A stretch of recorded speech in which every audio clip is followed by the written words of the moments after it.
দাম্পত্য জীবনে একঘেয়েমি কাটিয়ে ওঠার 5টি উপায়। নাম্বার 1, প্রতিদিন একই রুটিন একই অভ্যাসের কারণে সম্পর্কে চলে আসে একঘেয়েমি। তাই যতই ব্যস্ততা থাকুক পরস্পরকে সময় দিন। নাম্বার 2, মনে যতই ভালোবাসা থাকুক মুখে অবশ্যই জানাতে হবে, কারণ মানুষ কখনো আরেকজনের মন পড়তে পারে না। আপনার স্বামী বা স্ত্রীকে ভালোবাসার কথা জানান। আপনার মুখের দুটি সুন্দর কথা তার দিনটিও সুন্দর করে তুলতে পারে।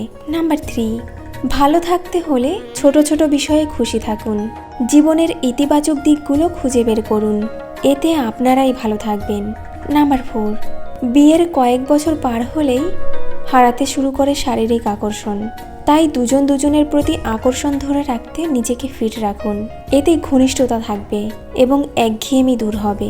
নাম্বার 5, আপনাদের দুজনের প্রতিদিনের ঝগড়াঝাটি একটা সময় বড় অশান্তির কারণ হয়ে দাঁড়াবে। তাই নিজেদের মধ্যে ঝামেলা এড়িয়ে চলার চেষ্টা করুন।